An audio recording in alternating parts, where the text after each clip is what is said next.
nobody will remember what is it that you have delivered for them. What they will remember is how you delivered it to them, or what the experience has been. What all is the creative side that gets introduced in your business? Whatever the brand needs to communicate at different levels is where we come into play. We work with the marketing team and tell them, oh, you have these 5 or 6 different things that you need to do in the next 12 to 18 months. For that, here's the creative layer. How do you keep yourself relevant in the field of work that you are in? Today, one of the biggest challenges that we have is AI coming into play. So pure play writing, for that matter, is kind of going out of the window. And AI tools are changing by the day. It's crazy. How do you convince the client to pay you what they have to pay you? Because A consultant concept. You are not doing a website. You are not doing the brochure. Why am I paying you? What is a brand and what it should contain? We've simplified it into 3 pillars. One is the identity pillar, second is the value pillar, and the third is the experience pillar. What is the framework of workability? There needs to be some sort of a culture fit between the people that you are working with. To give you an example, like I said, It's not easy to be a stand-up comic. they say comedy is tragedy plus time. Any tragedy is thrown at you, you're like, hey, I have content here. I just had to give it some time, this becomes a set. What is the unsorted, messy part of Sandeep Nanu?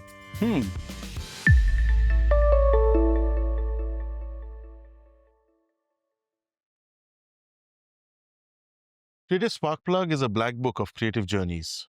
In this podcast, we speak with creative people and record their stories. It gives insight into creative lives. It inspires youngsters, and it nourishes the one feeling challenged.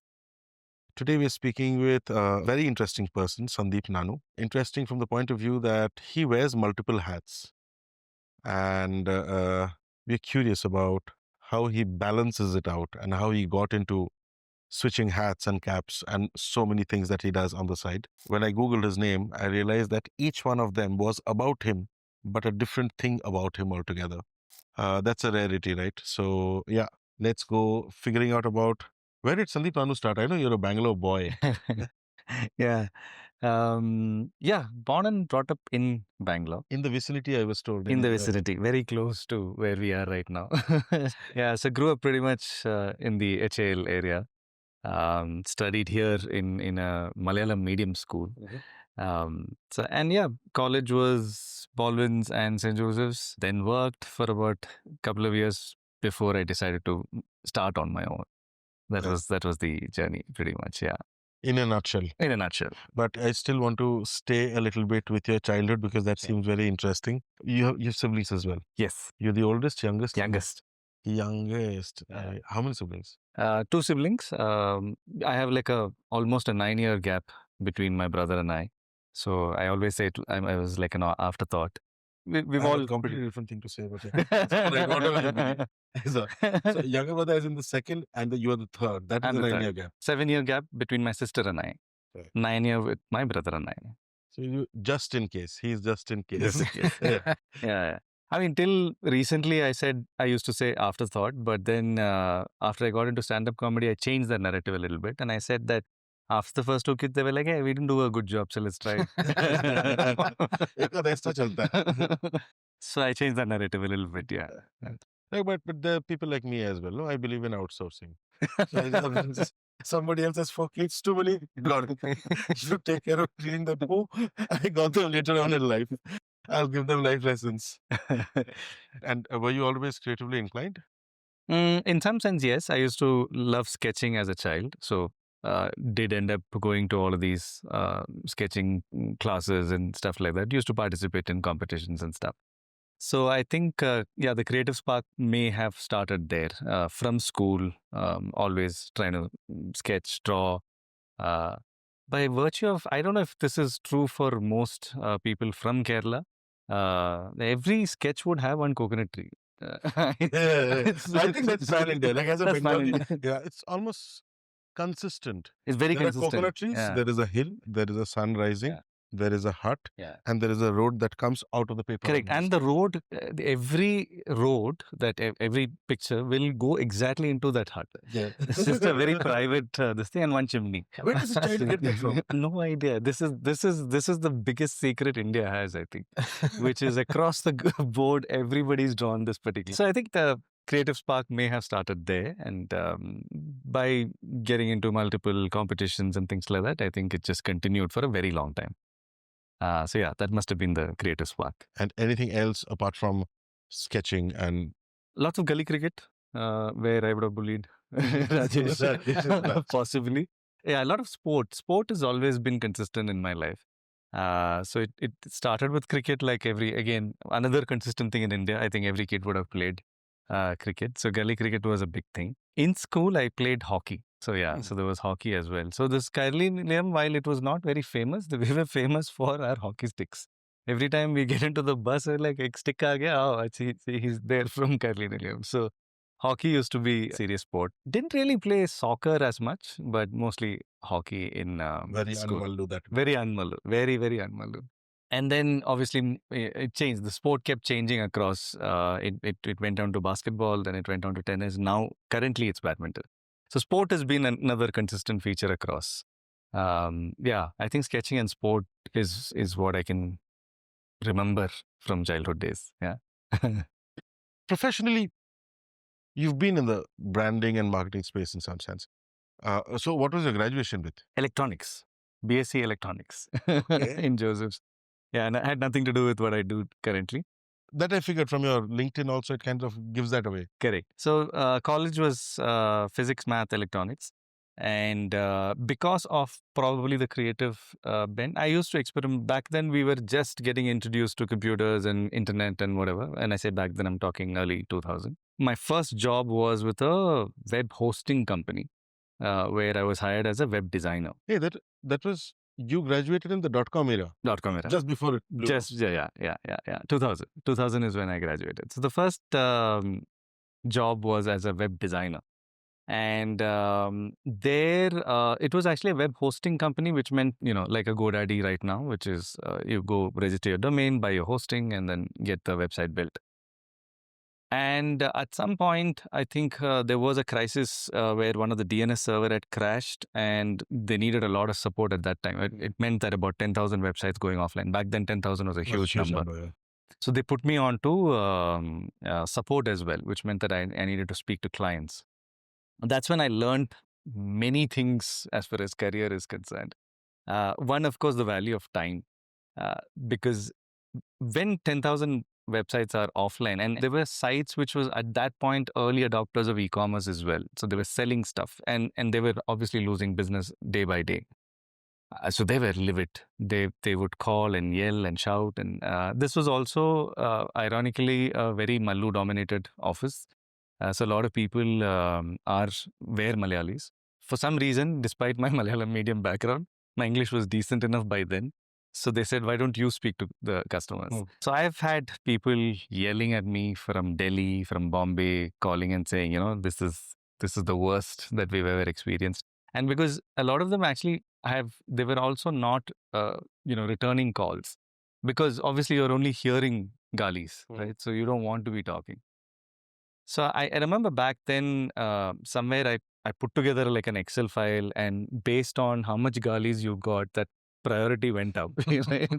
If he's used these many, then yeah, okay, this is number one priority. I'm curious about how many columns did it have and what grade this? I want to know the grade. I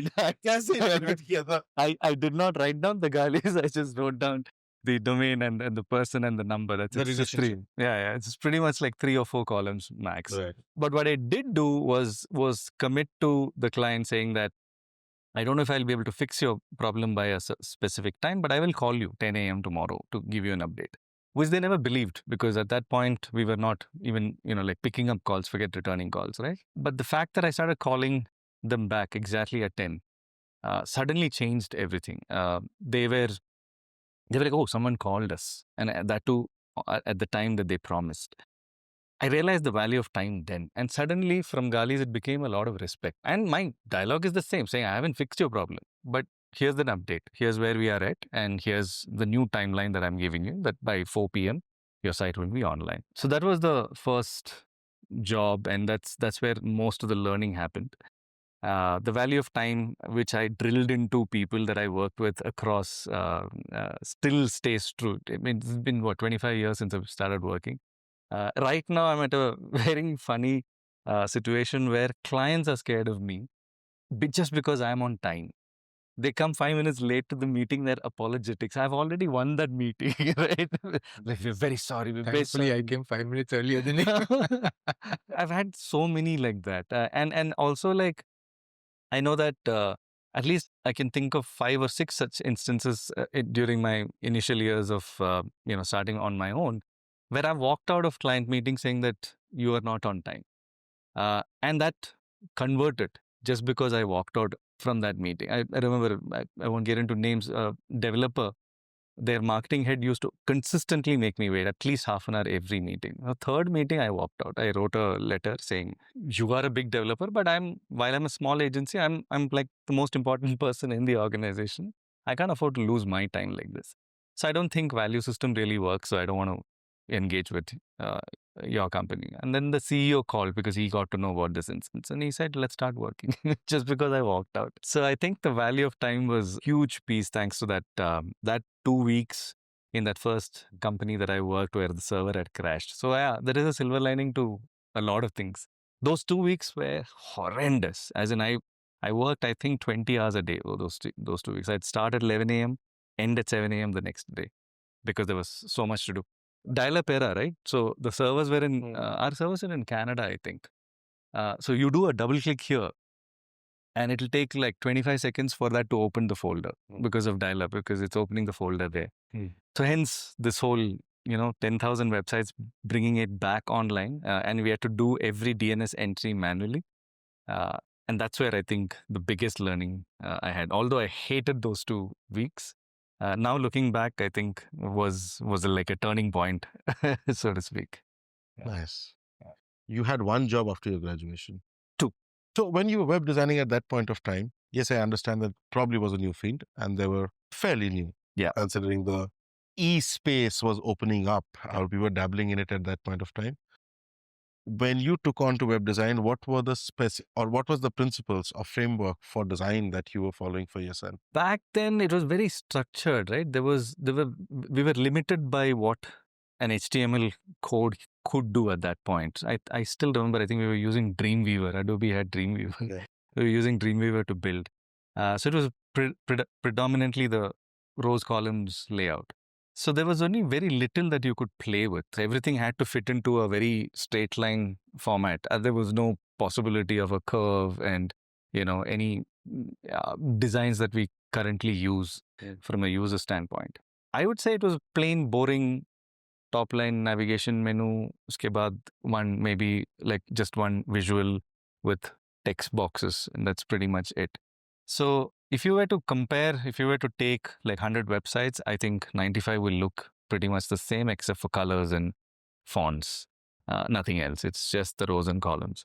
So I don't know if we really looked at design principles back then. We were only looking at what is the client's brief, and based on the brief we would. And also, client's brief is also not something very complicated at that point. Saying, I have 5 pages. There is an about us page, there is a products page or a service page, there is a contact us page, and bas ho gaya. That's pretty much. And e-com was just about starting up. We didn't do too many e-com websites back then. It was mostly static websites, which had like 5 or 10 pages max.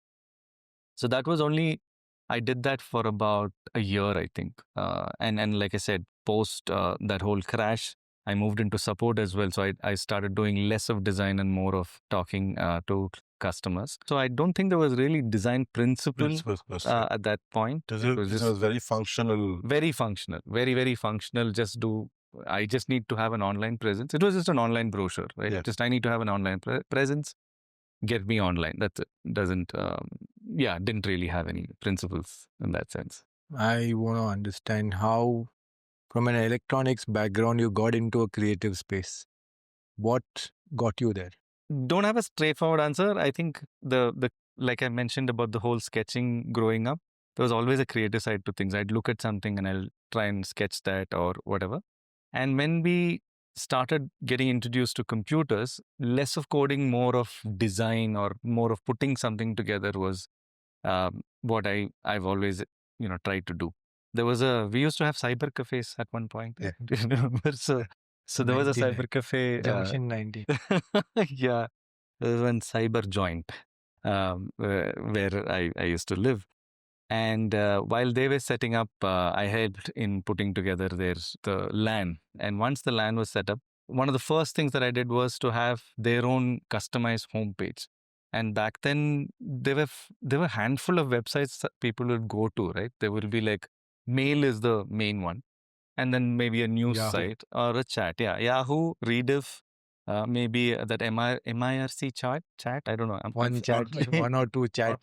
Hotmail, Then yeah. USA.net was there, but USA.net was there as well. So I designed their homepage. When you click on the browser, Internet Explorer back then, you open and then you have 4 or 5 buttons. Those are pretty much the only websites people would go to. So I think it started somewhere there while setting it up, or I don't know, maybe learned a little bit of how HTML works. And it was just an accident that I ended up speaking to somebody who had a web hosting space and they were looking for a web designer. And I kind of knew how to work with HTML. That was it. There was no real, this is the reason why I got in or whatever. That was what was available. I just picked it up and I started. So when you started off, was it more technical or was it more creative? Both, I'd say. When you say technical, like I said, there weren't too many things. And we had to hard code these things. We had to actually open the bracket and write HTML, and you had to do that. Right? So there was not a whole lot that you could do. Over a period of time, I think we started figuring out JavaScripts and things like that, where there were other things that you could do. On mouse over, something pops out like this and whatever. So you would actually take a JavaScript and then try and incorporate it into your HTML. So in some sense, both. But I don't know if, again, in both the cases, I don't know if there was enough to say it was more creative or more technical. It was just, it just needed to be a functional website, so just get that done. So I don't think there was too much creativity, so to speak, in that sense, at that point, at least. When a couple of very basic questions that I would be asking, because I think you're the first person we are talking to in this space, not in the marketing, communication, branding space, but somebody who's done more of website designs and UI, UX kind of a thing. So in that space, does creativity given more importance, or is the technical writing programs, algorithms, what takes priority? Are you talking about now, or are you talking about generally when you start off, like when you started off? Because little bit of computer background I also have, because we did C, C++, all of that during school. Power Builder and Visual Basic? The landscape there has completely changed. Because today, the guy who's designing the web pages is very customer focused, and the coding is taken care by somebody else at the back end. So, but like, when you're writing a program, you have no creative side to it. So what is the creative side that comes in this? And is it taken care by one person, or is it a team of people who come together? It's definitely a team of people. Right now, the business that I am in, where we take on the role of an outsourced brand manager, we actually put together the strategy of what needs to be done. So in the case of let's say a website design for that matter, it's not one agency that is doing the entire web page build. There is a UX UI team which will do the creative layer. There is a HTMLization that happens, which is converting all of these pieces into HTML format. And whatever is the backend that they're using, convert that into the dev. So there'll be 3 plus a content writing team. So bare minimum, you'll have at least 4 different teams working on this. To answer your question, I think both are important. First is the functional aspect of it, because we need to know now everything is moving. Like design has changed so much from when I started to now, to people having far less attention span, right? And the faster you can get to a task that they're, set out to do, the better it is. But how beautifully can they do it? I'd always talk about Twitter being a game changer in just something where you do a sign up. Earlier, pre-Twitter era, any form that you needed to sign up with would have at least 10 or 15 fields. And that itself is like, oh, I have to write so many things. And then from whatever name, middle name, birthday to address to everything you had to actually put. Twitter is the first, I think, one of the first at least, who just asked for, I think, username, email ID, password. That's it, just 3 fields, right? And that became the norm going forward.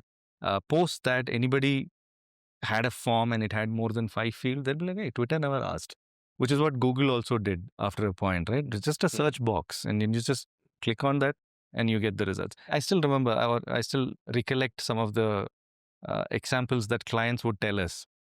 Like, मेरे को Google का page अच्छा लगता है. I'm like, you're not in the search engine business, right? But that's the reference that everybody has, that it is as simple as that. It is as simple as just a text box with a button next to it. So both are important. Functional is where I think the end result, whoever is the user, needs to get to. But how beautifully can you actually get that person? If it's a badly designed page or a badly designed app, but it's still great functionality, it'll still fall flat. Anything which is aesthetically not well done, we think that it is not. It's not a great thing. You think about the number of times where we've received a newsletter in our inbox, and we've just looked at it and trashed it without reading. It would have had great content for all you care, but we would have trashed it because it's badly designed. So I think it's hand in hand. I would say almost equal weightage to both in that sense, functionality as well as the creative layer on top. What point of time did you decide to maneuver completely into a branding marketing kind of a role? There were 2 places that I worked in. First was the web designing bit, and the second one was part web design and part system administration. Both places, I happened to walk out one fine day. There was no, there was no notice period, nothing. I just like, I'm done. I want to just quit. So I think that led me to think otherwise. Is this a problem with me where I just, if I hit a roadblock, I just quit and then move on? Or was there something genuinely wrong with both the places that I worked in?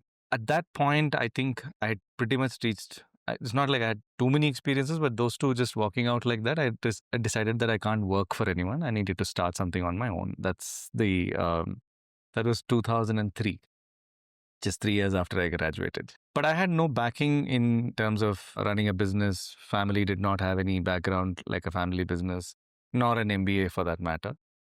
But I just knew I needed to do something in the creative space. That's it. There was nothing else in my mind at that point. So initially, it started with just freelancing for people. I in those 3 years, I did meet a few people in the creative industry, ad agencies, and things like that. From just designing websites, I had also moved on to creating these short animated videos of sorts. Flash, Macromedia Flash. I swear. So Flash was an intro to a lot of websites at one point. So every time somebody needed like a quick intro for a website or for a product demo or whatever, they would reach out, the people who I was in touch with. So I was freelancing for about 2-3 months, and it felt great. It felt like, wow. And also I think I started making enough money by working less number of days. When I say enough money, whatever salary that I was earning in those 2 places, I was like, hey, in like 10-15 days, I'm making this money. Life is good. I've arrived. But then soon I realized this is way too early to be thinking on these lines. That I think I've cracked the model. I had not. That's when I realized it needed to have like a proper play. It needed to have like an agency model that I wanted to explore. Like I said, did not have any background, so I didn't know how to go about doing it. It started with just interacting with, I met someone who had a business center in Brigade Towers. This company, which was in the chemical manufacturing space, ended up having like a business center in the center of the city. And I met the owner, and we had about a 45-minute conversation. And I think we had sort of, some sort of connect happened saying that, hey, we should do something together. And I did explain to him that this is what I want to do. I want to do something in the creative space. I don't know what it is, but I also didn't want it to be an ad agency because I'm also not from that background, education-wise or otherwise. So he said, why don't you, like start something in that business center itself? Currently, it's just, like a business center. There is an office rental that happens. There is Xerox and photocopying is Xerox, yeah, photocopying and other printing that was there. Go ahead and do whatever that you want to do there. So I did a little bit of research at that point and realized that there was a market for newsletters, just mostly printed newsletters, not necessarily e-version. We did e-versions also, and I felt like that was a medium that not too many ad agencies explored. Because it was also long format. It wasn't one of those quick ad, one line, one poster mailer kind of an output. It was like 12 pages or 16 pages. Or our biggest newsletter was almost 80 pages, I think. So I started exploring there a little bit, saying that how can I sort of maybe become a specialist in creating newsletters? Just an idea. This is 2005-6. 2003, 2004. So it started with just two clients, and we said that we will do their internal newsletter as well as external newsletter. We'll do everything that is required for that. Design, content, and get it printed also. We work with printers and get it printed. So they'll say we need 1,000 copies of this or 500 copies of this or 50 copies of this based on the print run. We would work with a printer as well. So that was the starting point of my entrepreneurial journey at that point. We positioned ourselves as newsletter specialists. Yeah. We wanted it to have some sort of a recall. I still, 20 years down the line, I still have people saying, hey, do you do newsletters? I'm like, newsletter itself is not a thing anymore. But but that branding stuck, right? What do you So guys call yourself? see beyond Beyond. design. Yeah. Was it in the journalist? What space was it in? In the sense? The newsletter. What were you writing newsletters on? So in terms of what we were offering, anybody, any client who needed to communicate long form content, we were doing it. So it could be, like I said, this chemical manufacturing company, to a hospital, to an educational institution, to IT industry. Anybody needed to communicate a bunch of articles to their stakeholders. In the case of external, it could be clients, it could be your partners, your investors. In terms of internal communication for your employees, right? More working with the HR teams to figure out, these are the things that we do. If it was a larger company, they'd have multiple offices across whatever, either within India or internationally as well. So put together, content from all of their different branches into one newsletter. So everybody knew everything that was going on in different offices. So that was for the internal one. So so we didn't really restrict ourselves in terms of industry. As long as it was just English to communicate to your stakeholder, we were okay to do it. So like I said, while we positioned ourselves as a newsletter specialist company, we still did other forms of communication like posters, mailers, websites, video production and logo design and all of those things as well. But we were known as, our tagline said newsletter specialist. See Beyond Design Private Limited, newsletter specialist was our tagline. Where was the office? Right. Brigade Road. Brigade Towers. Brigade Towers. Yeah. And how big is your team? We grew at, I think we went up to about 20 people in about 6 years, I think. Wow. Small place still. But we did very niche sort of newsletters in those times. And we worked with a lot of large IT bigwigs that you can think of. And they all, interestingly, what used to happen is that ad agencies were never interested in doing newsletters. For them, newsletters is just too time consuming. Yeah. There's no point in putting an entire team of designers and writers on one newsletter. For them, it's like one tagline and bill, whatever was the rate back then. That is what they were going after. So they were also happy to partner with us for their customers. Right. So we would pretty much say that we were part of an Ogilvy, or we were part of whatever, agencies back then, JW and all of those things that we were actually doing, right? So newsletter became our bread and butter. And everything else that came via all of these, what we were doing, ended up being the different collaterals that we were producing. For 6 years, I did that. And at that point, I had again reached one existential question there. Okay, now that I have built a company, I know how the whole thing works. But when you when you're about 20 people, you're not a very small freelancing 5-6 people kind of this thing. But you're also not a 50-100 team where a lot of systems were in place. I was everything. I was I didn't call myself a CEO, but I was the business head. I was admin stuff. You I are was also HR, you are HR. marketing, you are sales. So you ended up doing everything. So at one point, I think in 2008, 2009, I was sitting with just Excel files. And that's where it sort of came to my, for me, it was like, hey, this is not what I started out to do. I wanted to do something in the creative space, but now I'm doing more administrative tasks. I also realized that the limitation of doing something which is restricted by your team's capability. So when we were doing newsletters or any other collateral for that matter, we were actually limited by our team's capability. If you came to me at that point saying, let's do a product video, I wouldn't have that capability internally, but I don't want to lose that business. I'll still take it, maybe work with a freelancer or hire one guy if there is enough business coming in that particular area. But I may not have been the best guy to do that job, right? So that's where I think a couple of antennas got activated. And I said, this is not the model that I want to work with. I want to work with a model where I work with the best in all the fields that we have to offer.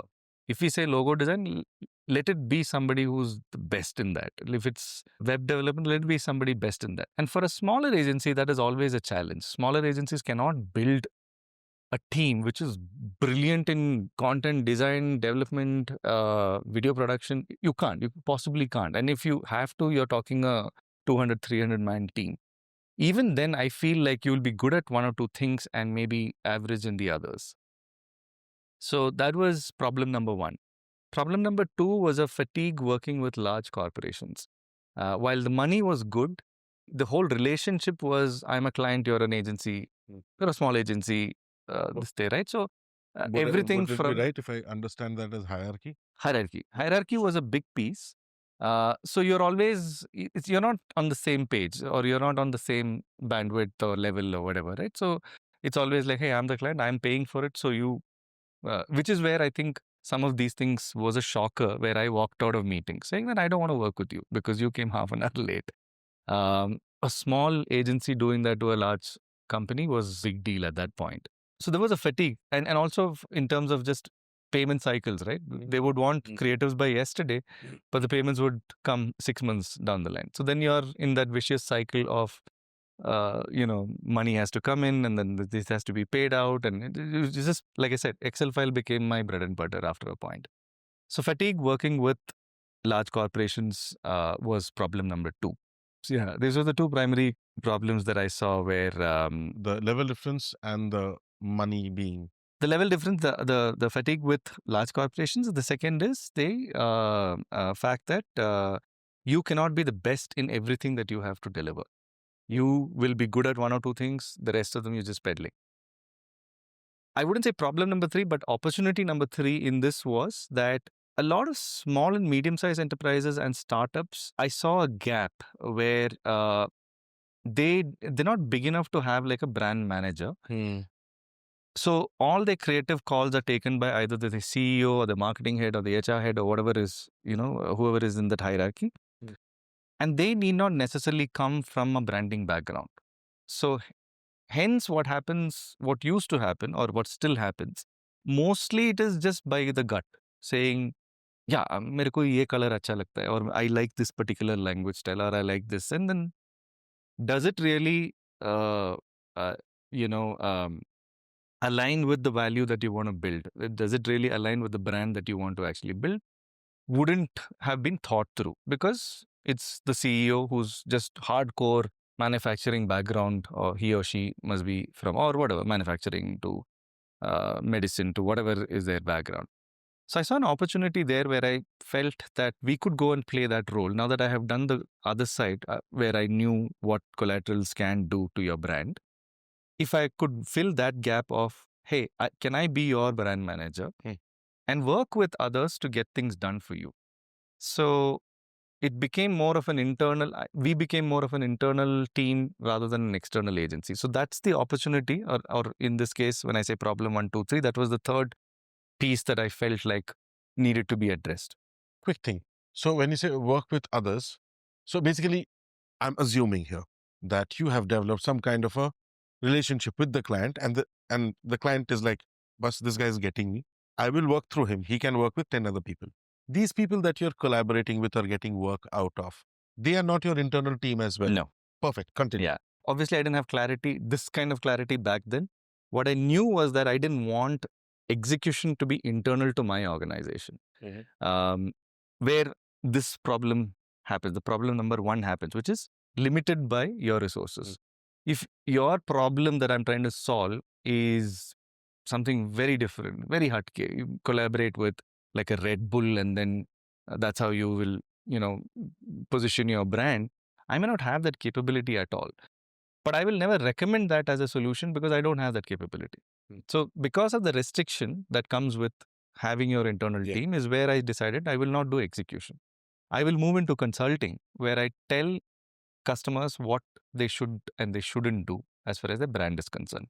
So effectively, like being an internal brand manager, an outsourced brand manager is what I was thinking of at that point. And by virtue of being in the creative space, by then I would have spent close to 9 to 10 years in that space. I did ended up working with a lot of creative agencies. People, especially like one is there would be some collaborative work. The other is you are also interacting with people, your peers, your people who you've studied with. They're in the similar space, and then you ended up, oh, you're in this agency. Okay, you're good at this, so let's talk. So I had slowly started building some sort of a partner list where we felt, okay, this particular partner is very good with UX UI, or this particular partner is very good with content, or this particular partner is very good with video production, animation, whatever. So we made that list initially, and that was the transition that I did from CBeyond to writeclick. Writeclick is the current agency that I run. So that's now 15 years now. 2010 is when we started. Started by one of my first writers, Vidya, and me in 2010. Vidya had moved to Singapore after getting married. She was also like, time difference may not really suit a 9 to 5 kind of a thing. Let's try and do something. And then this thought happened and said, okay, let's start this. So that was the area or the opportunity that we saw, where we said that we will work with only small and medium-sized enterprises and startups. Tell them we will be your brand manager. We will be as internal as your employee, and then figure out what is it that you need to do. So once I understand the company as well as you do, I'll be able to actually tell, hey, here are things that you might have to do to build your brand. We work with the marketing team and figure out what their marketing plan is and tell them, oh, you have these 5 or 6 different things that you need to do in the next 12 to 18 months. For that, here's the creative layer. Here's the creative strategy that there are these 10 different things that you have to do to achieve your marketing objectives. So that's the role that we've been playing for the last 15 years. Like I said, initial days, this much clarity was not there. It was just a shot in the dark. And it was also difficult at that point to explain a consultant concept. You're not doing a website. You're not doing the brochure. Why am I paying you? So that explanation or that sell was very difficult. I'm curious about that space because, see, you're the first person in the people that you have spoken with. Most people are creative entrepreneurs, but even if they are not entrepreneurs, so to say, one of the struggles that I have seen in general is we are able to quantify product, not able to quantify service. Right. And you seem to have found a way to figure Quantify that the out. service. Yeah, because I mean, the question that he asked that he receives in some sense from his clients is a very valid one. If he's figured that out, I'm curious about it. So, what is a person buying into? I mean, I understand that you, as a person selling your product or service, has influence or impact on your client psyche, thinking, and all of that. But I would still be curious about what is it or how is it that you go about? I don't want your pitch, but I want to know how is it that you're able to convince all, what do you do so that a client comes forward and says that, no, this is a service I'm willing to pay for? Right. Like I said, initial days, the sell was much harder. But the model also was designed in a way that we were not looking at, having 20 clients. We were very clear between Vidya and I we will grow as a team only with regards to what are the different things that we're providing for our customer, not with regard to building a company. We will always remain small, and we will have to be hands-on with every project that we work with. And that's a thought process that happened. This was my early 30s. Also because both Vidya and I had other interests in terms of hobbies that we wanted to pursue. And we were at that point asking ourselves that crucial question, which is how much is enough in terms of business, in terms of, what you want to earn. I don't know why that happened, but it happened very early, where we sat down on the table and we said, hey, for the lifestyle that we lead, I'm not saying we should cut down on, our lifestyle, but for the lifestyle that we lead, what is it that we need to, consistently do this? We put a number to it. And we said, we are going after just that number. And we are not going to look at year-on-year growth and none of that, right? Obviously, you will look at improving because you have to think of inflation and other things into consideration. But that was a very crucial decision at that point we both took. So I think that became a cornerstone of our process in which we used to go and pitch. So we knew that we could, between the two of us, if we were doing fairly deep engagement, we couldn't handle more than 6 clients at any given point in time. So And this is with or without the team? Yeah, this is with just 2 people. Right. And then the team structure currently, and even back then, is as follows. So it's just the 2 of us, which is at the strategy level. Then we have a layer of different consultants. Today, we have about 8 such consultants. Again, people who are very niche in what they do. It could be somebody in the UX UI space, or somebody in just the online space. How do you crack the online marketing or social media or whatever? It could be multiple such people who will come for specific problems or specific plugs that we might need in the overall content and brand strategy, because we are not experts in social media for that matter, right? So if somebody's problem is that, hey, I'm a B2C business and I need to talk to mothers who have 3 or 4-year-olds, and that's my target audience, and I can only reach them through social media, what would you recommend? Now, we can recommend the brand tone, the brand style, and what the messaging should be. But how do you actually go to social media and look for these people is not our forte. So there we need to talk to somebody who's done this, or somebody who's an expert at just pure play social media, right? So these are consultants who come for specific tasks. If there is a B2C client or a B2B, whatever is the requirement, we plug them into our team. They're all external. They're not employees. They have other things to do. This is one of the things that they do as well. Then you have the partner layer who's getting all of these things done. In our strategy, we say we need a website, we need a blog, we need a newsletter, we need a video, we need a bunch of other marketing collaterals. Each of those things will be done by different partners. So we stitch them together. So our pitch, to answer your question, would be this, that we would say, hey, we're not external. You are hiring an internal employee. In fact, like some of the places, the initial days that we worked with, I would have an employee card, ID card, to get access to their office and stuff. I've played in their internal cricket tournaments also. Right. Nice. So that's how we were integrating ourselves into the company, and not as an external agency. So, and my pitch with especially startups has always been that I have to know the company almost as well as you do. Without that, I can't tell you what your messaging will be or should be. That was the selling point. That was where we sort of changed the tone and saying, tell us what you want and then we will deliver. We are like, don't tell us what you want. We will figure out what you want, as long as you think that there is a need for a brand manager. And in doing so, what they're getting out of us is, a lot of these companies do not require a 100% brand manager. I mean, it's easier to get like a brand manager hired, but they're like, we don't have a role for a full-time brand manager. So then we plug ourselves in with a certain number of hours. They'll say, okay, for you 10 hours a month is enough, or for you 40 hours a month is required.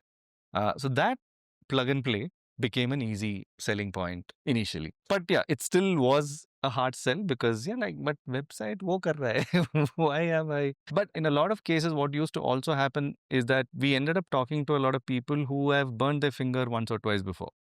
They have hired an agency, tried to build the website, and website is 2 years late and still not doing what it's supposed to do. So then we'll say, hey, this is the problem. The problem is that there is a gap. There is a gap where you are not even able to articulate clearly what you want, and they are just shooting in the dark. My idea of working with a company with this particular model is I don't come to you with three different options. Let's assume that we are building a website. Typical agency approach would be I'll show you 3 options or 5 options. Then you will choose one. And then you'll say, यहाँ का color, यहाँ का design elements, यहाँ का language, you mishmash, and then you. My explanation there is that the moment you're coming with 3 options or 5 options, I'm very clearly telling you I have no idea what you want. These are 5 random things that I've Random thought thing of. that you thought was relevant to you. And you decide.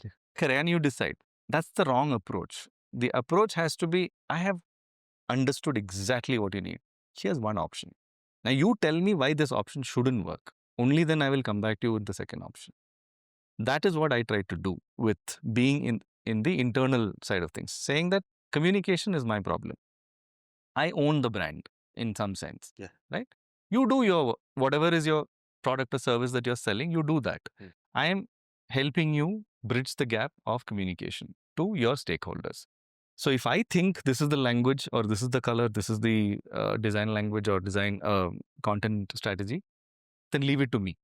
So that confidence after doing a lot of these projects sort of happened. So they were not poking their head into why is this color being used, because first of all, it's a headache to sit through multiple rounds of revisions with creative agencies to get to a point, which is also the delay. Here they were getting final products pretty much faster and maybe better output because it's being delivered by somebody who knows the organization well enough, not an external agency. External agency is always like, tell me what you want. We are like, no, we will decide what. So the request for proposal RFP documents that we give it to an agency who's delivering a particular collateral is very, very clear. It's like a blueprint. So they just have to take that and start working on how do you put them together.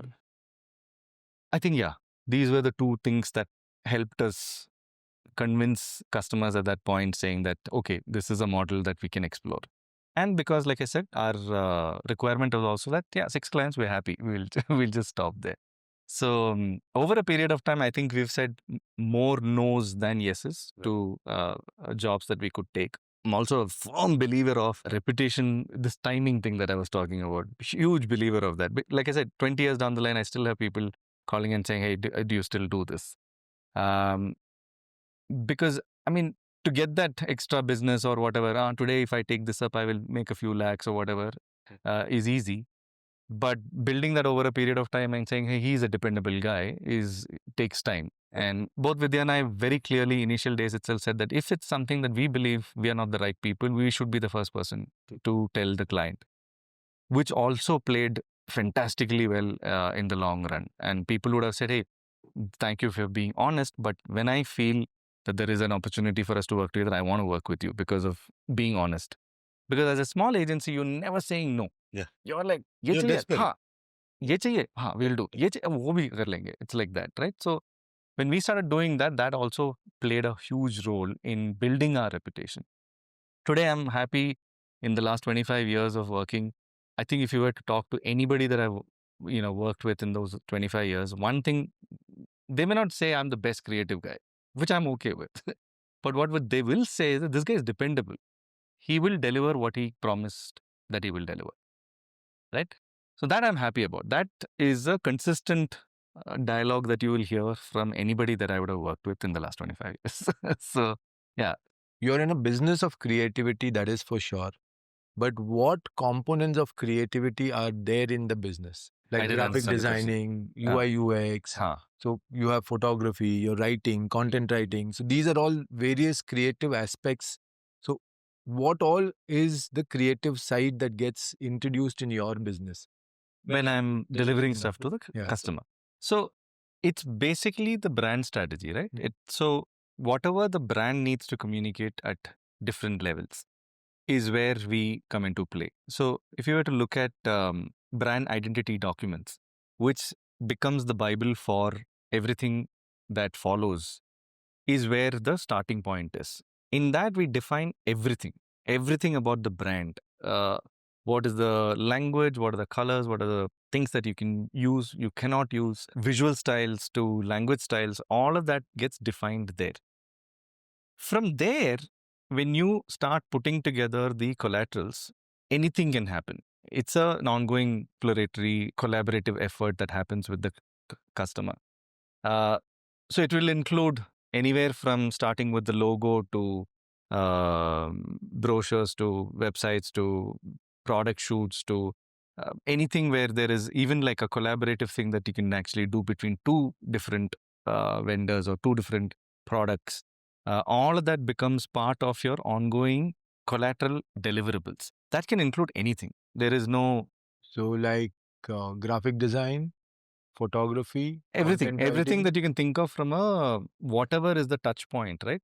So we define to answer that. Let's just go back to what we define as a brand.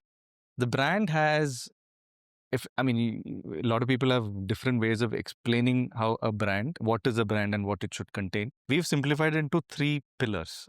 One is the identity pillar, second is the value pillar, and the third is the experience pillar. Now, in the identity pillar is where all of your anything that you see comes into play. What is the color? What is the font? What is the style, logo, everything, vagera.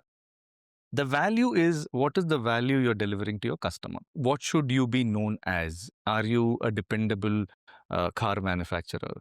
Are you the honest? What is today's? I mean, I'll give you my example also. The value that I am delivering is my tagline is basically I think on your behalf. Right. To an architect. Right. Because he's sitting on a project with Right. people like us, and there are 10 of us doing different things. The one thing that he doesn't have is time and to think through things. Right. And he would want somebody else to do it on his behalf. Right. Right. So that is the value that I offer, that I relieve you of the thinking that you will need to do. Right. You plan your project and follow that. I will Right. do this thing on your behalf. So you define those values. So that becomes part of the overall brand experience. The third is the whole experience of the brand itself. You can do all of these things really well. You can spend all your top dollar on building your identity, creating your value system. But if the customer still has a very bad experience, whatever is your touch point, it could be as simple as your customer calling your office and your whoever is the admin staff or the receptionist picking up and talking rudely. That is part of the brand. A lot of people actually ignore that aspect. Like I have examples. I will not name companies here, but I worked with large corporations where the value system is just like, customer first and then employee first and, all of those things. But when you work with them, you realize they are doing none of those, right? So, and that's the experience bit. And that experience bit is a big piece, which a lot of people ignore. So we try and actually connect all of these pieces together. So we even go to the extent of writing the script of your person picking up the call. That's what they should be saying. Defining experience. Defining the entire experience. When somebody visits your office, how is that person treated, right? Where do they sit? Who do they meet? What's their first touch point? What are their multiple other touch points that you have? Do you have an ongoing communication going with this particular person? He or she may not be your client yet, but do you have a plan for this person? Do you have a roadmap before this person becomes your customer? All of that gets defined. So everything in between that falls in between these three parameters gets into it. So whether it is graphic design or content writing or photography or training your staff itself to behave a certain way or to interact a certain way becomes part of your brand identity. So that's what we specialize in today. Collaterals also being hard and soft now. Yeah. It's not just tangible collaterals. Correct. You offer creative services, but you stuck to the principles of business, is what I hear. So there are a couple of things. I mean, considering fundamentally we are agreeing to the fact that we as a country, I wouldn't know much. Let's call it a bias also if I'm wrong. that we find it difficult to quantify service. Website deliver kiya, itna time liya, itna paisa liya is understandable. But there is somebody facilitating, figuring out about what the website should be, what it should do, what it should communicate, make you feel, and the efficiency of this or the efficacy of this, and all of this becomes service. And they would rather pay some money extra over and above the cost of the website Product, yeah. than to separately say that, hey, this is a more expensive service than delivering your website. There are 1,000 people that will make a website for you, and good looking ones. But the thinking behind what it takes to make you a website that works optimally for you, and not because it looks good or whatever, but works for you, that is a larger homework. 80% is under the water as work and thought and whatever goes inside. How do you do that? And how do you cost that? How do you quantify that? And how do you cost that? Great. So, like I explained, the role that we play is of an outsourced brand manager. So, my pitch has always been that if you were to hire a brand manager, what would he or she do? And what would be the cost attached to something like that? So, you start from there, right? You are hiring an employee. It's a pure HR requirement. Right. And then we have, over the last 15 years, we've also very clearly defined what our hourly billing cost is. So it's a very hourly billing based model. And we tell the customer that for your requirement, we think you need at least 10 hours a week or 10 hours a month, whatever is that number. And that's a simple math, number of hours into the hourly rate. That's where they're able to see the value. They're saying, okay, if I take 10 hours, I'm getting the output of almost a full-time employee's role. That's usually the way to go about explaining how this works. Now, in some cases, what happens is that they don't know what this 10 hours really entail because it's a service model. Right. So at some level, we will also explain that to put together, let's say, a brand guideline, apart from the agencies that will work with putting together that piece or a website for that matter, we will take about 30 hours for this. So you again multiply that with the hourly rate and then there is a number. But that's an approximation at that point in time. Typically what happens is once clients are convinced that these are the people that we want to work with, it's a retainer-based model. Usually it's not one deliverable and then we exit. It's not like website banaya ho gaya and then that's over. It is, like I said, it's an ongoing thing. Initially, there is a brand guideline document that needs to be put, which becomes the basis for everything that we want to do. And then over the course of for however long they're in the business, they'll need somebody to actually do this. Some companies graduate to a point where they say, hey, we need now somebody internal to actually be hand-holding this because we've become big now. So then we pass that on completely to the internal resource and saying that here's everything that we have done, follow this book. You can actually now take this forward for multiple collaterals that you want to build. Right. But up until that point, this becomes an ongoing exercise. This becomes an every month, 10 hours, 20 hours, 30 hours, 40 hours, 50 hours, whatever the number of hours that they need from us. So they have exactly that number in their head saying that, hey, for 30 hours, this is my cost to having this team on board.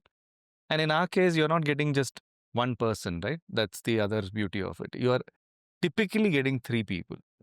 It'll be the two of us, Vidya and I, and one more consultant based on what is it that we're trying to solve. So usually there'll be three people involved in each of our projects. So you're getting the brains of three different people for a cost which is much lower than what it would take to hire a full-time brand manager. If you were to just put the experience in place, we are much cheaper to work with than have an internal. If they do that math right, then they're convinced that these are the people that they want to work with. But yeah, it still is, one of those things where sometimes it becomes a hard sell. But because we are not so desperate to add more customers, we are also very clear about this is what we can do, this is what we can't do. And I've also never played this game of quote hire and then they'll quote lower, and then midway we'll meet and everybody's happy. I've always said it's either a yes or a no. And that's how I have also treated all my service providers also. I will always say yes or no. I've never bargained with any of our service providers. If they say it takes 5 lakhs to do this particular job, then it 5 lakhs it is. Is it possible? Is it not possible? I'll tell them client doesn't have this kind of a budget. The moment you start cutting corners, everything goes slightly, nobody's happy. At the end of the day, they're like, oh, we wanted 5 lakhs, they've cut corners and we're getting paid only 3 lakhs. 3 lakhs mein aapko yehi milega. So then the output also suffers. Then everything becomes just transactional. It's not a happy process for the client, for us, for the service provider. There are 3 entities here. So that we try and avoid as much as possible. And these are all the conversation that I have upfront with anybody that I talk to. And like I said, I think just being in the industry for this long, to have built that value system right at the beginning is paying off. It's very evident in terms of the conversations that we have. And people are like, these guys know what they're doing. And we also have enough work to show for saying that this is what we've achieved. What they would have taken maybe 2 years, we've actually done it in a year. And hence this particular model. So yes, that's the answer to your question. Just want to understand how this is like a recurring service. Like once, generally if a brand identity is done in the beginning, how does it get repeated? Like why is it a recurring service? Or how is it a recurring service? Brand identity is the starting point for any company. Then comes all of the collaterals. That would be, like I said, all of these things that we mentioned so far in this conversation. We've mentioned this multiple times. I think these are going to be the keywords of this conversation. So all of those collaterals that you want to build, you need requirement, right? You need to talk to your stakeholders nonstop, whether it is external or internal. Internal is also very critical, right? How do you retain your employees? What are the different communication that you want to actually give them day in and day out to ensure that they feel they belong to the company, all of that, right? It's an ongoing, any communication that a company requires to do to get their business in order is going to be ongoing. It's not like I do everything. Website also, static websites are done, right? You need to update. You need to be able to update regularly to ensure to stay relevant in the game. Even with something as simple as search engine optimization. Okay, I know we've moved away from search engine optimization thanks to AI. Google is constantly looking at how often do you update your website. If you don't even update regularly, then you're ranked lower, saying maybe you're not in the business anymore. Maybe you did this business 5 years ago and then you're not doing it anymore. So you need communication right through. Just for better understanding, let's say we were to take an example that today I'm starting or I'm already a brand. Right. Brand as in I'm already a 30-year-old firm and we want to start something where when we start, what is the starting point? Like you said, we come in, look at the logo, rebranding. If the logo needs some tweaking, colors, brand colors, all of that. Right. That's one. Now, a recurring thing would be, let's say I have a marketing activity coming up 2 months from today. Right.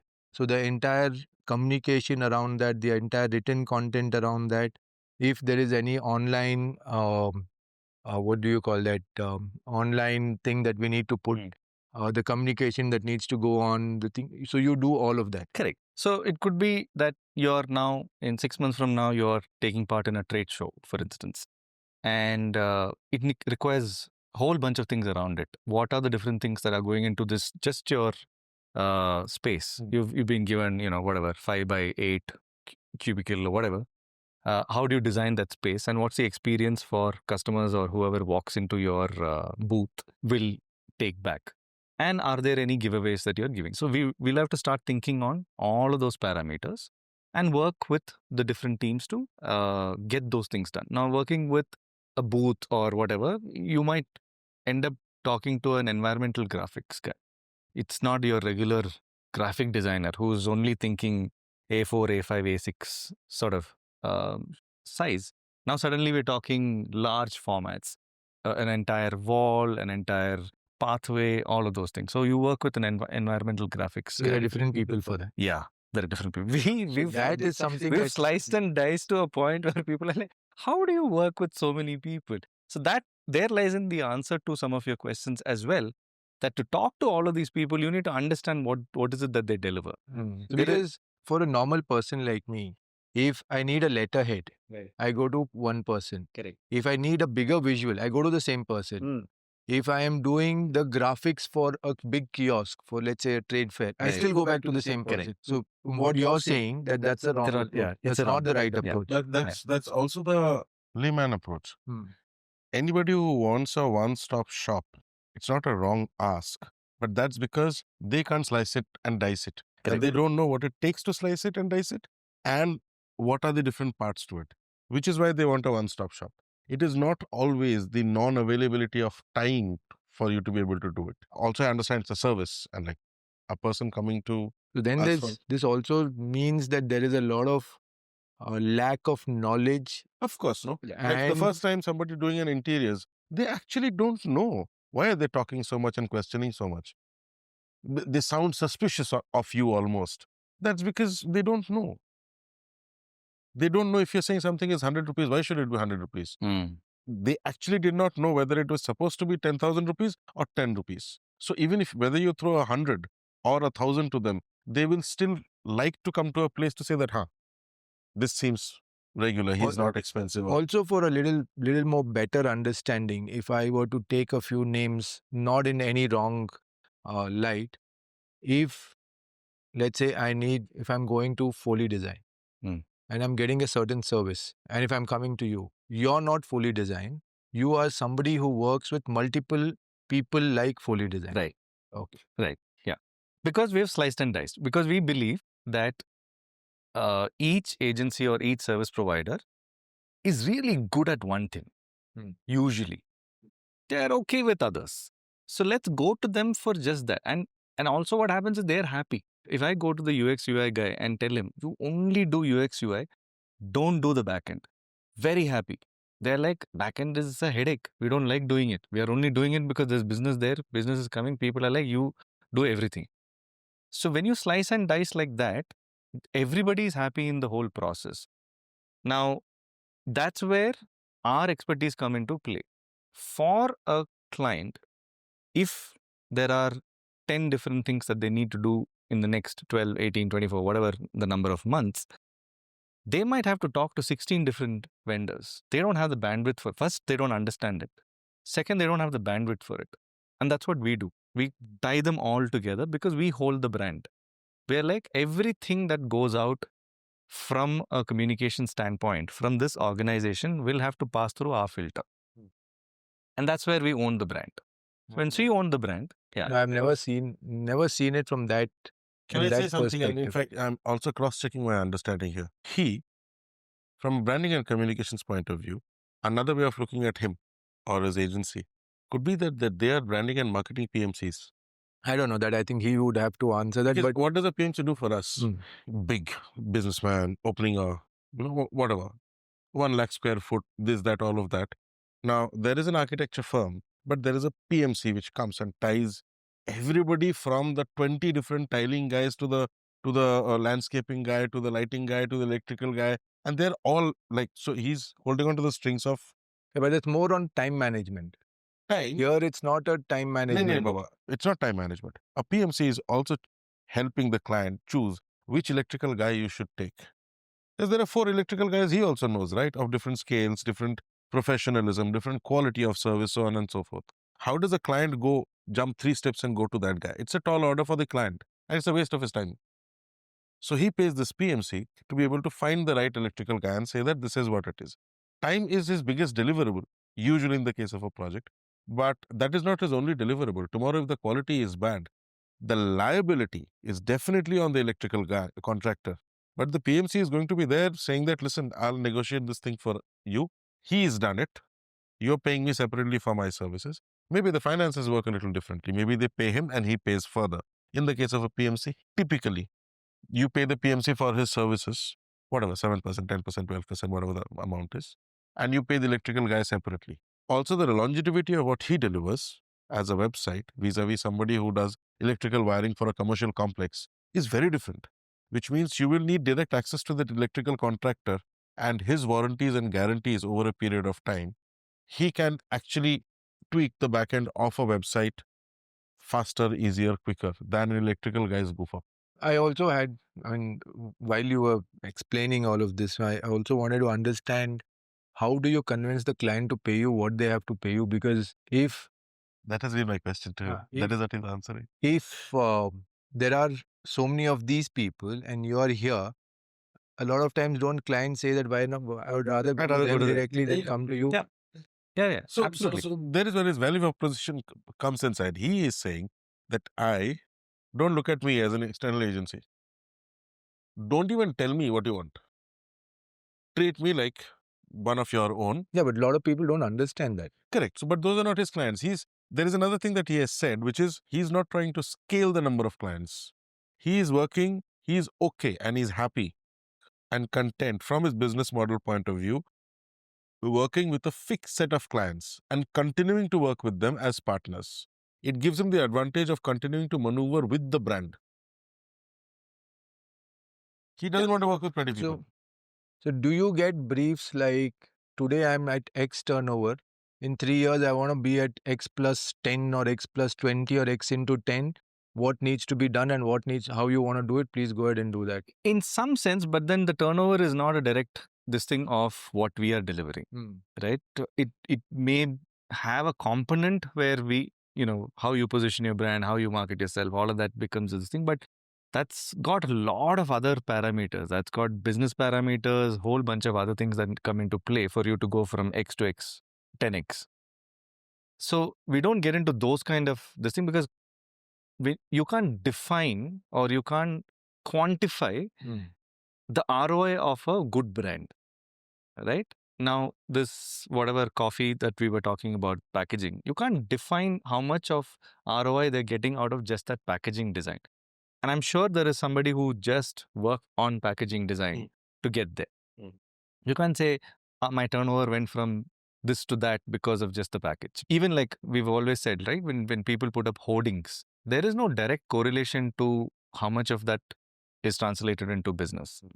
So it's difficult to quantify from a business standpoint everything that you do, but if you believe that a good brand is important for you to sell your market yourself, then you need to spend money there. A lot of times, revenue targets, which is a part of a growth story for somebody, vision story for somebody. Vision a lot of time is quantified with, they started off with nothing and today they have become a 10 crore or 100 crore company. That is how you quantify somebody's growth, right? So revenue is very intrinsic to understanding growth. And thus his question about how will you be a part of this journey? I want, again, something to speak on your behalf, if that is okay. Sure, go ahead. So Rajesh, I am going back to the conversation we were having yesterday. When somebody was talking about small, mid, and large as architecture service providing organizations, right? Now, let's say somebody starts off small, boutique, and all of that, and slowly scaling. As and how they scale, one of the things I have witnessed that happens is, as and how they scale, their pitch changes, the kind of people that they're talking with changes, the kind of customers they want to go for also changes. Now, all of this, what you're saying about yourself and in all your collateral, the whole experiential zone, the bubble that the hemisphere that you want the client to sit in to say that this is the world that I come from and I want you to experience, that changes. And I feel they are partners in curating that change of strategy. I kind of get that. So which also means that you would be involved with also putting across what kind of clothes the employee should be wearing, what kind of language the CEO should be speaking, if they don't know, what kind of space that they should be in, and how that whole thing has to be curated and designed and stuff like that. So in all of those spaces, you get involved. It's like I said, it's part of the experience. Every touch point that your customer or your stakeholder, I'll keep using the word stakeholder and not necessarily customer, because everybody is a stakeholder, right? Your employee is a stakeholder. Like I said, we work with larger companies where they talk about customer first and employee first and whatever, excellence in delivery and whatever. But you don't necessarily do it. You don't treat your employees well. You don't treat your customers well. Where is this? What is the point of writing all this thing down and putting it up on your boardroom, saying these are our value system when you're not effectively delivering those? So, so that experience bit, which is every touch point that your stakeholder has, is also something that we define.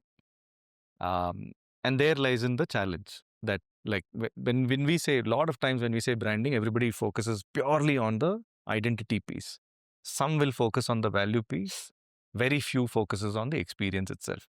You guys must have seen that famous Simon Sinek video on the why, right? Yeah. So The that's book, the and I've tried to fill yeah, that up as well. And I've correct. maneuvered from there. Yeah. So the why is so important. So I have 3 points of inquiry in some sense. One is, as an agency which literally gets under the skin of the client, to the point that you say that you don't give me a brief, I will spend time with you to figure out what you require, and I will formulate my brief and propose to you.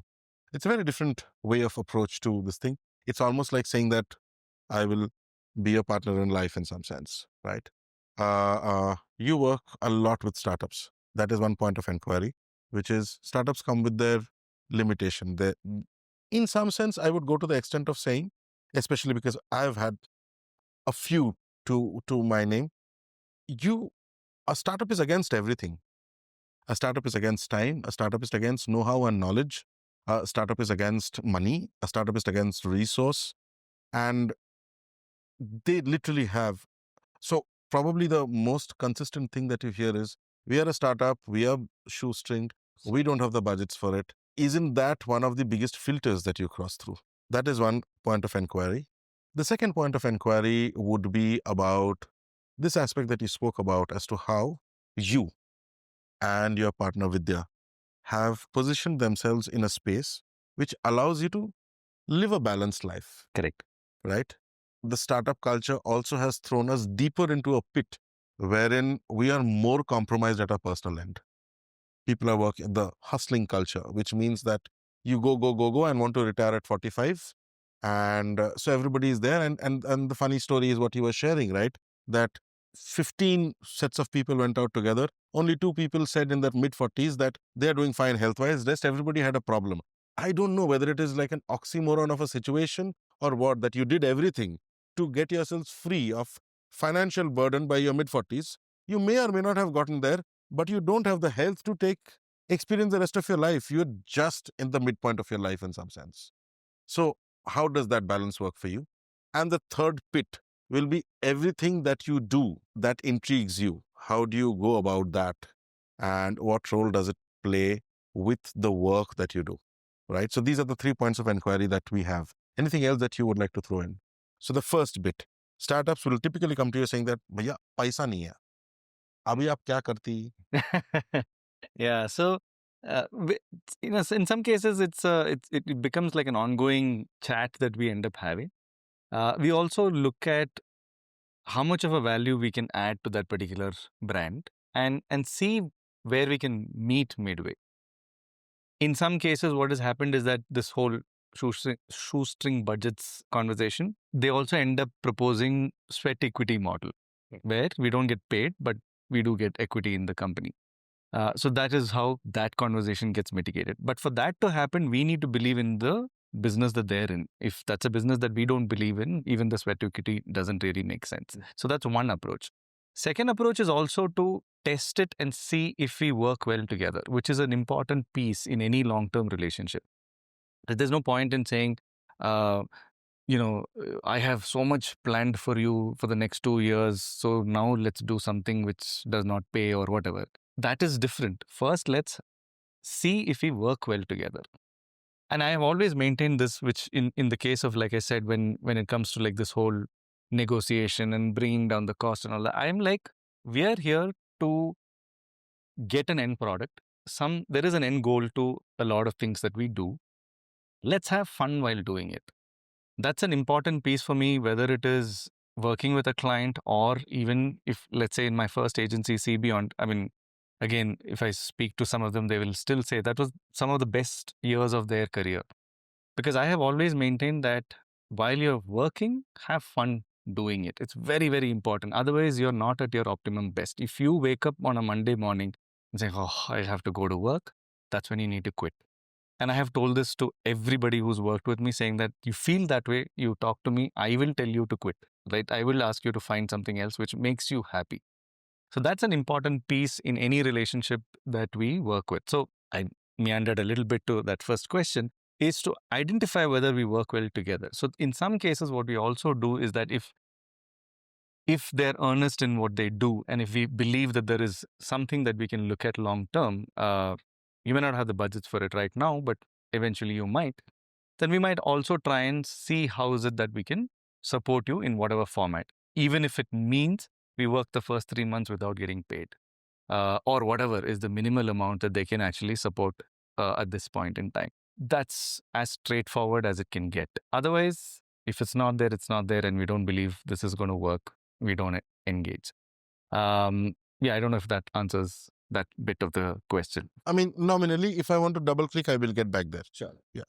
So you are saying that you do work with startups, which has this condition of being against everything. Right. And the first filter is not affordability, but the first filter is workability. Workability, absolutely. I will double click on workability.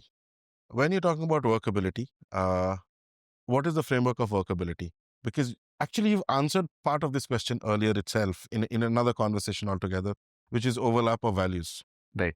Right? If the values overlap, that should create workability. What are the other aspects to creating work or evaluating workability with somebody? In some, I mean, it's not the exact word, but I call it culture fit, right? The culture, when I say culture, it's not the typical sense of the word culture that we all talk about. There needs to be some sort of a culture fit between the people that you are working with, whether it is your internal team or the external, which is your client, needs to be there, which will have a bunch of things, respecting each other's time, to making sure everybody is aligned to certain principles and values of whatever it is that we are building. To give you an example, like I said previously, with regards to just sheer time, I have a big thing about time. If I have maintained that 11 a.m. a mail is going out, I have drilled into my team saying that it has to go at 10:59. 11:01, I have a problem. Right? So that's a value system that for me is very critical. Again, like I said, what you do finally is probably irrelevant. Nobody will remember what is it that you have delivered for them. What they will remember is how you delivered it to them, or what the experience has been. And I go back to that first episode of the DNS crash, when everybody was just yelling and shouting and screaming to bring back that trust to those 10,000 sites, or whatever was the number, was just maintaining this, saying that I will call back and I will update you with whatever it is that I have as far as your website is concerned. So that is one big piece. Otherwise, like I said, different things that come together, whatever you believe in, if there is mutual respect, becomes a huge piece. I have never believed in client being the king concept. Everybody is here to do something together.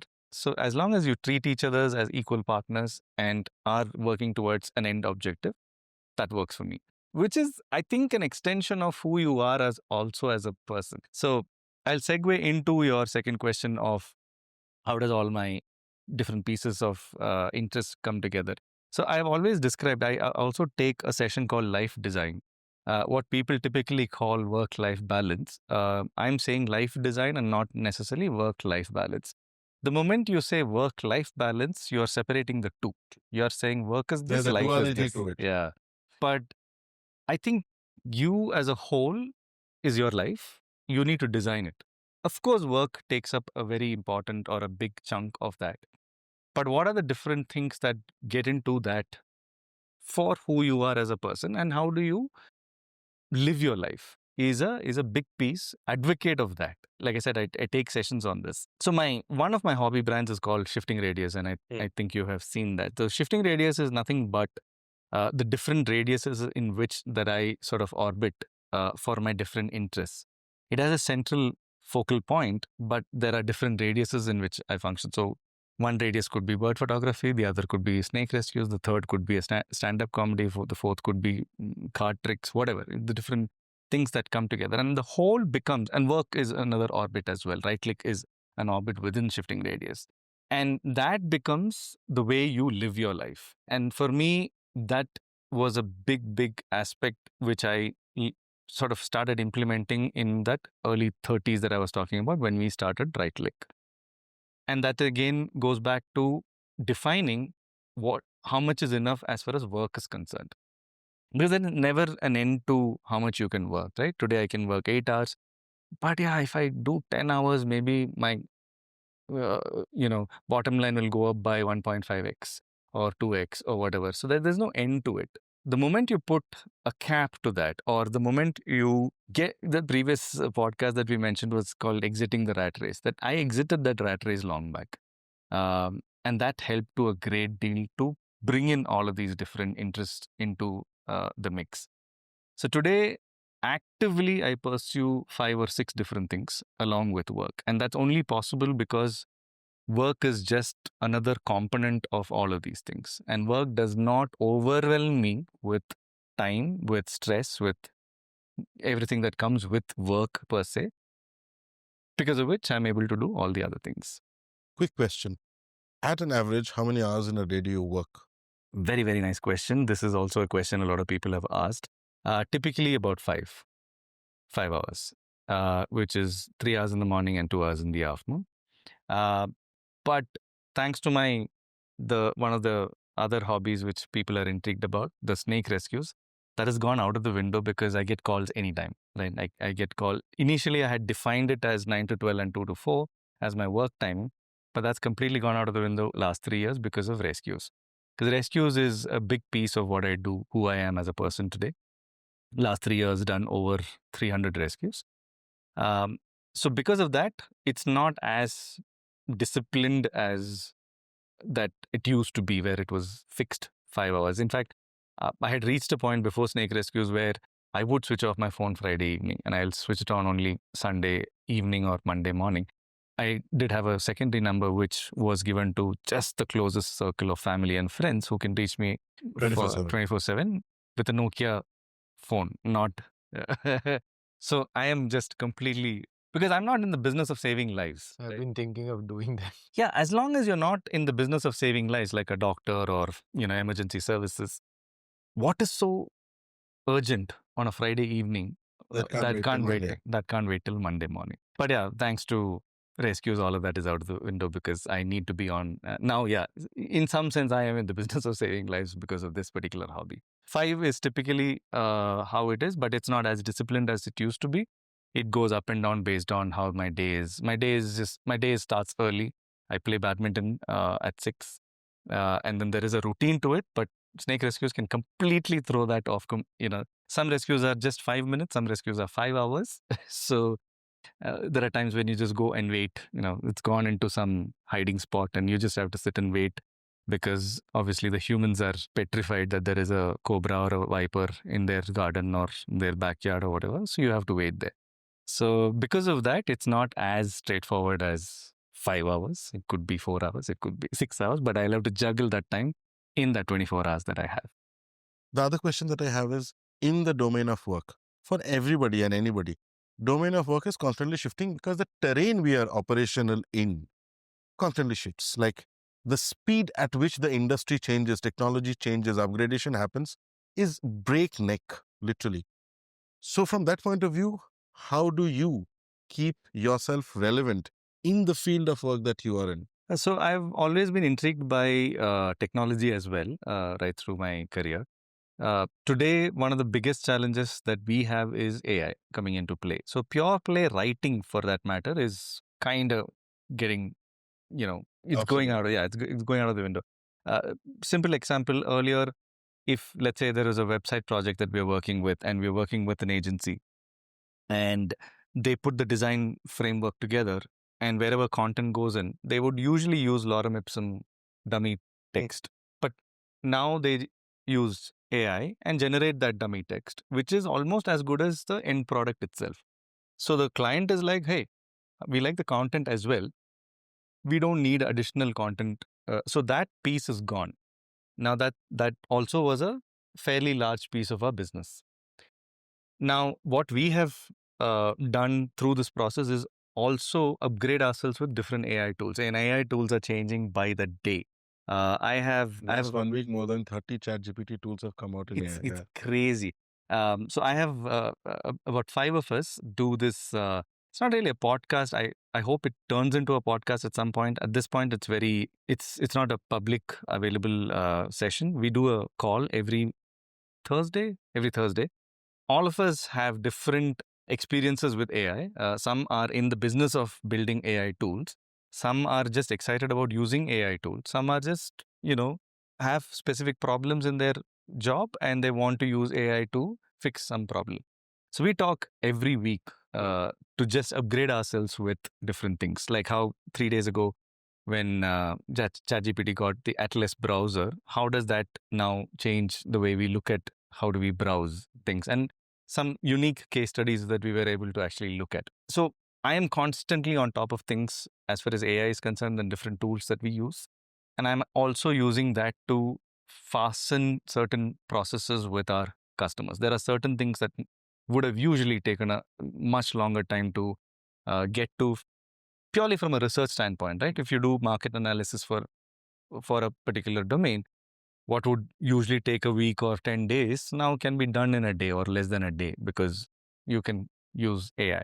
So one of the things in this transition is been that. So I have always looked at newer ways of figuring out what is the easiest, quickest, smartest solution to provide to a customer and upgrade yourself with that. If you don't learn, then you're dead. You have to keep learning as you go along.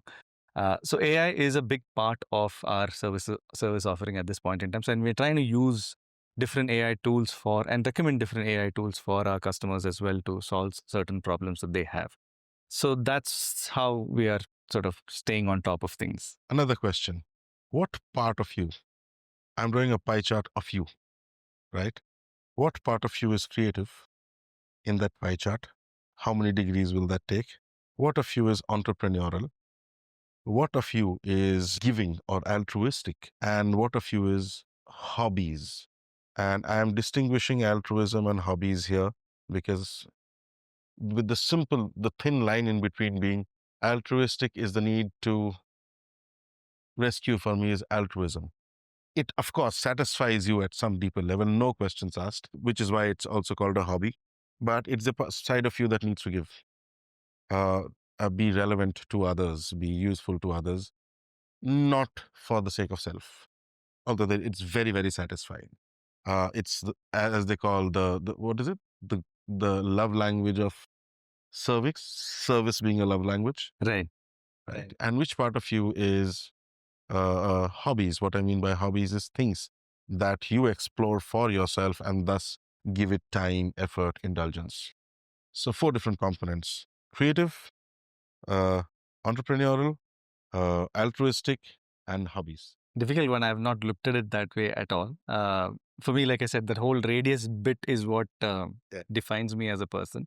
I don't know if I can give like equal weightage to everything because I think certain things marry within when you say creative and entrepreneurial. I think they are interlinked in some form. Because, They're all interlinked, yeah, which is why your radius model probably works better. Correct. But the reason why I'm asking you this question is I can't put you into, I mean, they're all interlinked. Correct. If you don't have your hobbies, you'll probably not be able to function well. Right. And at some point of time, shoot yourself in the head in most given situation. What I will do is I'm going to take away things and you tell me works for you or doesn't work for you. What happens if I take away card tricks? You still remain the same or you'll feel that you've lost a certain part of you? There is a certain part of me that is lost because there is a bunch of things that come on with card tricks, and it is important. It's also a lot of math, a lot of misdirection, a lot of sleight of hand, a lot of wow factor that comes into play when you do this. And I have made friends by just doing tricks. It's a great icebreaker. You just take the card out and show a trick, and they're like, "Hey, what happened?" And then you end up having. And I have done some really ridiculous things with tricks with magic in general in the way I give my business card out when we used to have business cards. And people have said, I may not remember what you do, but the way you gave your card, I will never forget. Did you work like that Turkish ice cream guy who flips it over and never hands it over? Yeah, so I never had a card in my hand, and I happened to pull it out of my phone and then give it. Right, so they're like, where did this appear from? So things like that. So right now, removing anything is difficult because they're all somewhere interlinked in some form. Like I said, like bird photography, while it is creative in that sense of, taking that image of a particular bird in flight, in feeding, whatever it is. Biggest takeaway from that is patience, which is very critical in everything else that I do today. Absolutely true. Right? Of sitting for 2 hours, 3 hours, 5 hours. I have a picture of Oriental dwarf kingfisher where I have traveled almost 2,000 kilometers and sat for 10 hours for one picture. Right? You're just sitting there getting bitten by leeches and mosquitoes and whatever, but you are like, I have to work on their timeline. I cannot work on my timeline, right? Very, very important aspect to bring into your work, right? You're always thinking that you define things, you have time to do them, but of sitting in a place doing nothing, patience is a huge part of bird photography. And a lot of people don't look at it that way, right? You're looking at bird photography as a hobby. I just go there, I click, I get the latest gears, click a great picture and come back. For me, it's not even the great picture, right? It's the thrill of experiencing nature. As of the last 1 month, I know people will think I'm crazy. I've been following just one spider outside my house. And I've named the spider also. Right? What is it called? Amber. Yeah, I saw that on your some. In one shots, you must have And seen. you're talking about, no, you've narrated it as well. Yeah. How many webs he's done and how it is never circular. She. It's a big one. The males are 1/5 the size of the female. For last 1 month, I've just been following. I wake up and I go out and I see, okay, the web is shifted from one to the other. And it's just fascinating to see all of these things. Now, you can try and make meaning out of all of these things. You can try and say, hey, look at the resilience of this spider and that is the resilience I have. No, I'm not saying any of those things, but just of doing nothing and observing the smallest pleasures in life is tremendous in what I do. And that's also something that I do with a lot of kids. I spend time with kids and tell them, phone screens, just take it off. Let's just observe this for the next half an hour and see what you take away from it, which is also a big piece, right? Like today, kids Your are... life design is probably... Life design is coming into play. Right? So I really don't have an answer of how these things... because they are like very, very, They interlinked, interwoven. in a way that I don't think you can take one piece out. Sure. Let's continue to play this for a short while more. Card tricks we've spoken about. We've spoken about your photography with birds, and from there we understand that maybe at some point of time you could take up fishing because you'll still get sitting down waiting for that one trout to come by and nibble on your toe. But taking off from there, being a comic. That's a bit of a misfit in all of the other things that I do. But again, I think way back in college, I think in degree, when we just had enough access for internet, like again those internet parlors that you used to go to, all of the jokes that used to come today, what is WhatsApp jokes, used to be on the net. I would sort of memorize them and try and sort of enact it out in public settings, right? In social circles and stuff like that. So everyone used to think that I'm funny naturally. I was not. I was just copying jokes and then just reciting, or maybe plugging it in a way that it felt like very original, but it was not.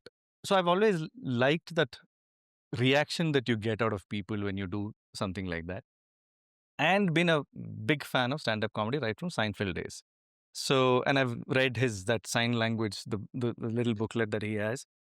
So been meaning to perform for a very long time.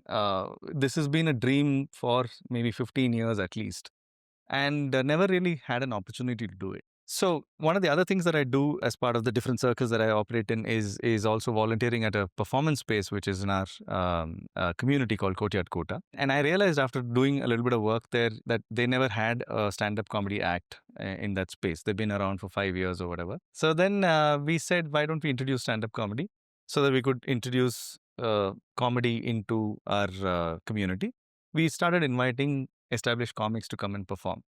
Now, again, on one side, it is about bringing a new art form to the community. On the other, very, very personal ulterior motive, which is if I invite these guys because I have started the club, I get to do their intro, which is my 4 minute, 5 minute set that I can work on. And that was my starting point. So I did the first intro and I thoroughly enjoyed it and moved on to doing intros for a lot of. So opening act became my thing for close to 2 years. Uh, by virtue of being in one space alone or one venue alone, you can't repeat your jokes.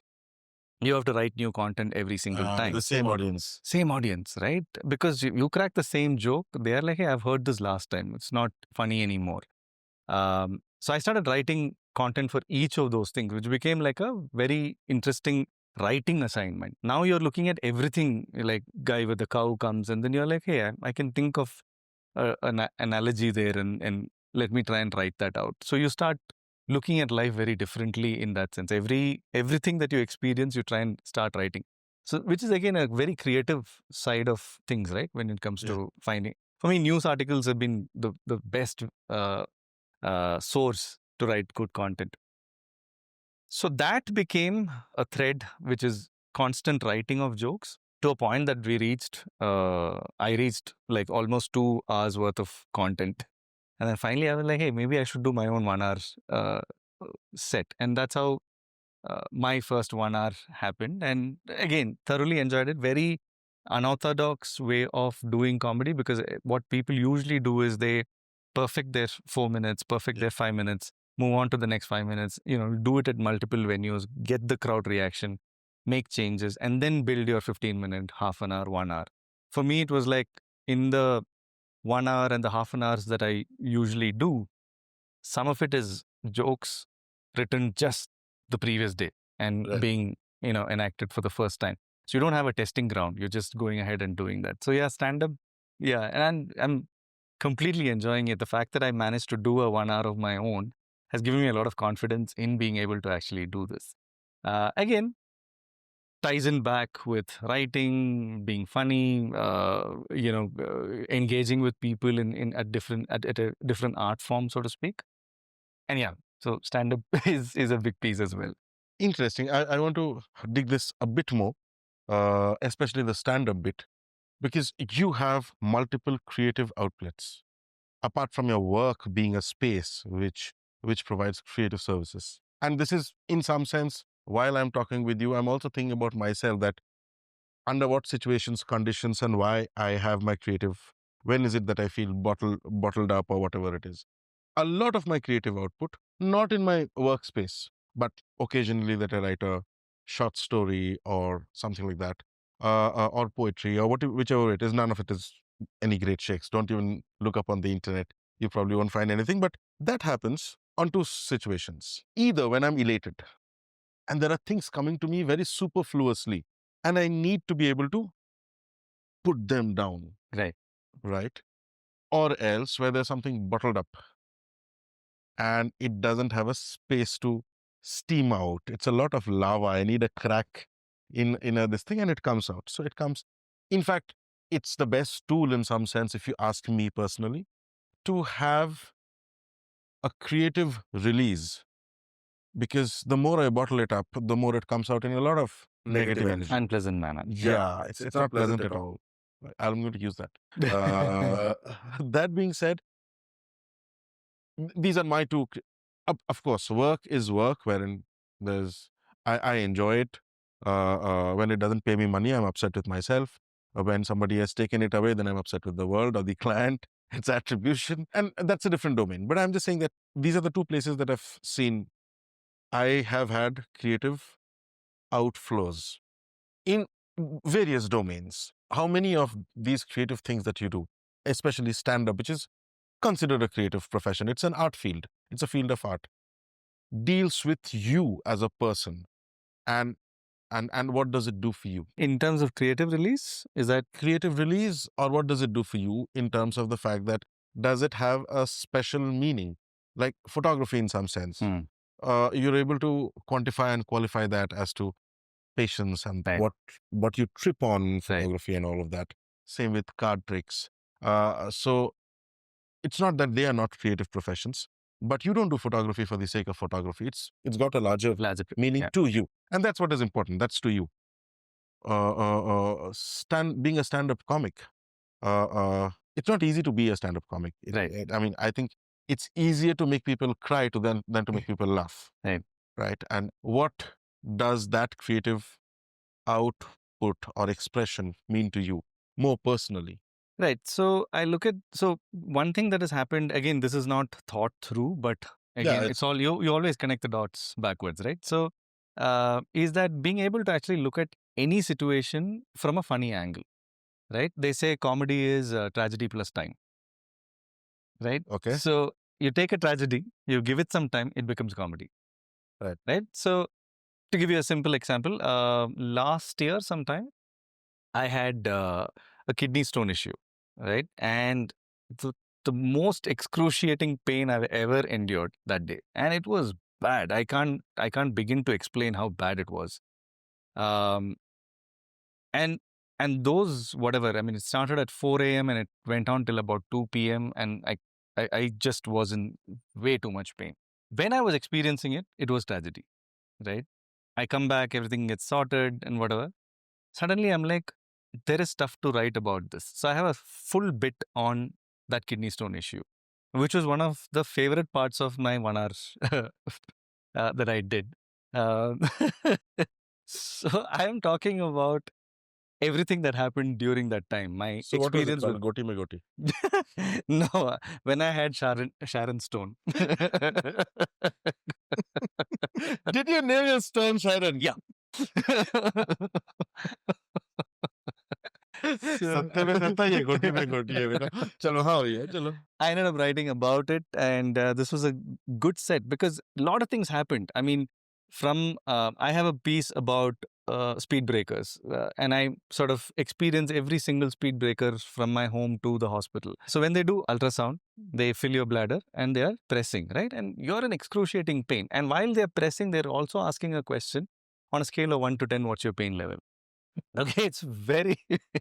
So I'm like probably 25, right? Because at that point, the technician actually also said that, this pain that you're going through is almost as same as what women go through during labor, right?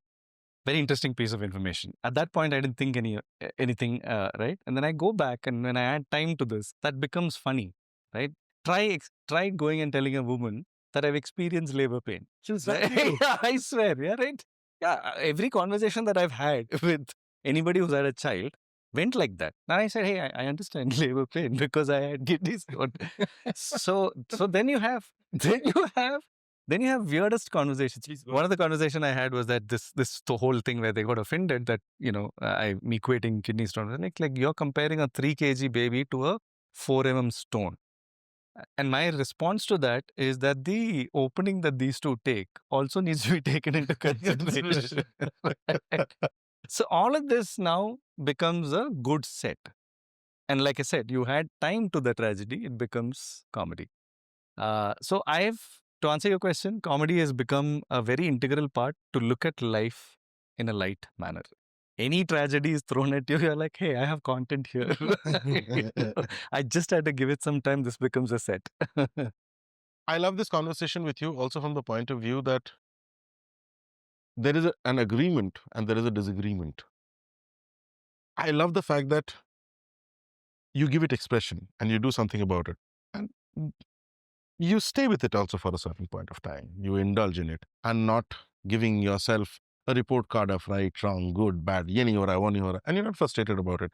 It's something that you're just vesting yourself into and it becomes a part of you. And thus you're not able to take them away from each other. It is a part of your identity, who you see yourself as, plus this whole balancing act. But you also come across as very sorted. That I find a little difficult to swallow at a personal level. कि इतना sorted तो कोई भी नहीं हो सकता. सबकी लगती है, apart from the kidney stone. Yeah. So, what is the unsorted, messy part of Sandeep Nanu? Very interesting. If I have to go into very personal, I don't know if this can go in whatever, is that just recently got divorced, right? I'm sorry. That's okay. I've been so, divorced, I know. yeah. Where you're coming from. So that's an unsorted piece. I've been married for 20 years and couldn't make that marriage work. There was no big problem. There was all small niggling issues which we couldn't address over 20 years, and the cracks became wider and wider, and we couldn't make it work. We're still good friends. Families are still friends. We hang out. All of that is there, but we're not married anymore. So that is an unsorted piece, if I were to look at it. Not because of everything that I do, but because that is a piece that I felt like I couldn't solve in some form. But otherwise, yeah, everything else seems sorted. My experience from my own personal journey was this part that I also couldn't solve, and I gave it my best, did really rack my life. I felt unhinged. I was disoriented when I got out of it. It took me a long time to settle down, but there was a lot of pain involved.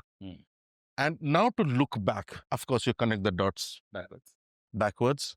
And now I feel that that is a point of time I also had I constantly looked for a creative expression to let that out, or something that I didn't know who to go to, where to do in some sense. Although it's not that I don't have good friends and family.